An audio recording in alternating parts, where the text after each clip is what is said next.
30 de maio é o Dia Mundial da Esclerose Múltipla. Vamos nos informar e saber mais sobre essa doença autoimune? Quero agradecer a presença aqui do Dr. Leonardo, que é neurologista e professor de medicina da PUC Paraná, Campus Londrina. Dr. Leonardo, é um prazer recebê-lo. Obrigada por estar aqui, viu? Obrigada, ai, obrigada. Eu agradeço. Levantou para me receber. Obrigada, doutor. Obrigado. Quando a gente fala de esclerose múltipla, o que é, afinal de contas, a esclerose múltipla? Então, esclerose múltipla é uma doença autoimune, imunomediada, inflamatória, né? Eu gosto muito de dar o exemplo que as doenças autoimunes, elas funcionam mais ou menos da mesma forma. É como se a gente tivesse um exército que está a todo momento nos protegendo. Então nós temos um sistema imunológico que nos protege de infecções contra vírus, bactérias, fungos, que seja, machucados. Esse sistema imunológico, ele apresenta vários soldados, digamos. Tem alguns soldados que fazem reconhecimento, tem outros que vão lá e combatem na linha de frente, tem outros que mandam mísseis, digamos assim, contra aquele exército. Então, na esclerose múltipla, é como se esses que fazem o reconhecimento, eles passassem a entender que uma área do nosso corpo não é mais do nosso corpo.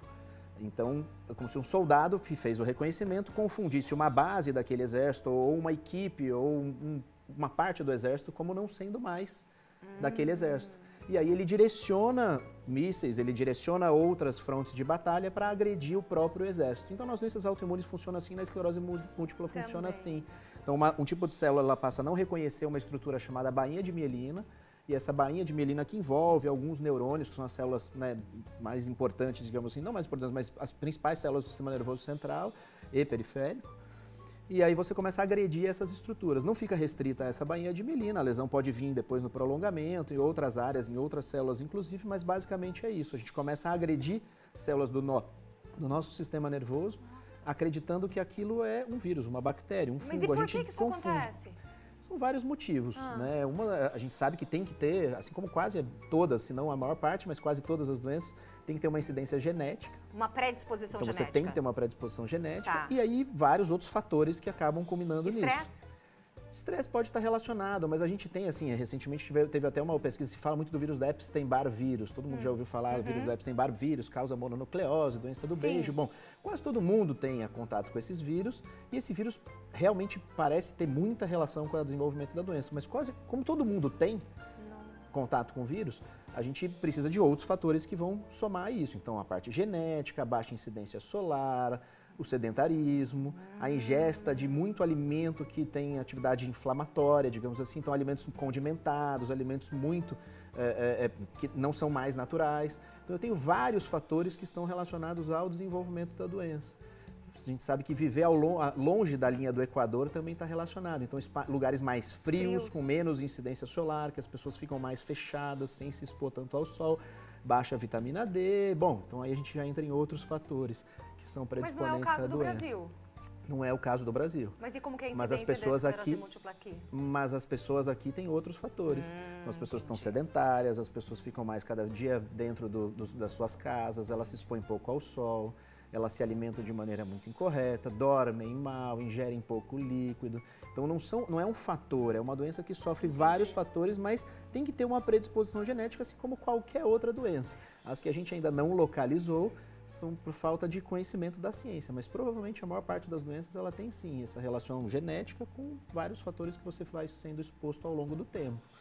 Já já a gente vai falar como diagnosticar, mas antes, e se existe tratamento também, eu queria que o senhor me falasse quais os sintomas da esclerose múltipla. Quando a gente fala esclerose, a primeira coisa que a gente pensa na palavra é tá esclerosado, ficou um velho esclerosado, e não quer dizer necessariamente isso, né? Não, então inclusive isso é uma coisa que a gente tem que quebrar essa situação, né? Ter esclerose, eu tenho várias doenças. Eu tenho esclerose lateral amiotrófica, que é uma outra doença. Eu tenho esclerose lateral primária, eu tenho esclerose múltipla. Então, eu tenho vários tipos de doença. Esclerose, basicamente, vamos entender que é uma cicatriz. É uma cicatriz dentro do sistema nervoso. Ela pode acontecer em vários lugares. E quando ela acontece com os critérios da doença, afastando outras doenças, porque não é só a esclerose múltipla que tem os mesmos sintomas. Eu tenho várias doenças neurológicas ou que acometem o sistema nervoso que têm mais ou menos os mesmos sintomas e às vezes até a ressonância é muito parecida.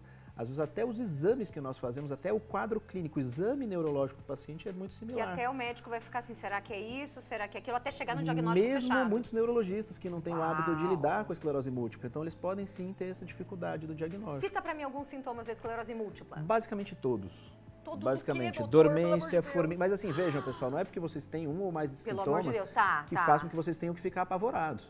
Mas assim, basicamente são sintomas: dormência, formigamento, dificuldade para falar, dificuldade para entender o que as pessoas dizem, tontura, vertigem, né? As pessoas às vezes diferenciam, mas tontura basicamente. Então, dificuldade para caminhar, as alterações cognitivas, então cada vez mais se fala no acometimento cognitivo de memória, dificuldade de se comunicar, da linguagem. Tem outros sintomas que envolvem a parte sexual, então a dificuldade de ereção, dificuldade de lubrificação vaginal, que vai interferir na qualidade de vida desses pacientes. Então eu tenho vários sintomas dentro do sistema nervoso, visuais, visão dupla, visão embaçada. Você falou aqui até sobre a ótica, é importante a gente ter a nossa parte visual. E quando isso acomete o paciente, muitas vezes é a apresentação inicial. E aí você começa a se confundir com outras doenças. E às vezes muitos desses sintomas eles vêm de maneira frustra e vão embora. E vêm e vão embora.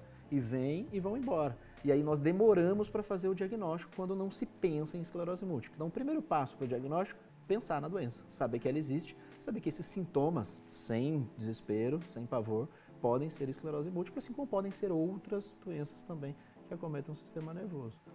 É uma doença séria e que a gente precisa ter essa conscientização, exatamente, porque que a gente fala, a gente precisa, em vez de remediar, fazer o diagnóstico precoce. E para ter isso, a gente precisa se cuidar, tem que fazer check-up, né, sempre. Isso de tudo, gente, que ele falou. Se é cérebro, é neurológico, pode afetar a audição, pode afetar a visão, pode afetar a mente, igual ele falou, memória, tudo é neurológico, tá? A dificuldade para fazer xixi, o intestino preso, então tudo isso vem ao longo do tempo que a gente tem que pensar nessas coisas.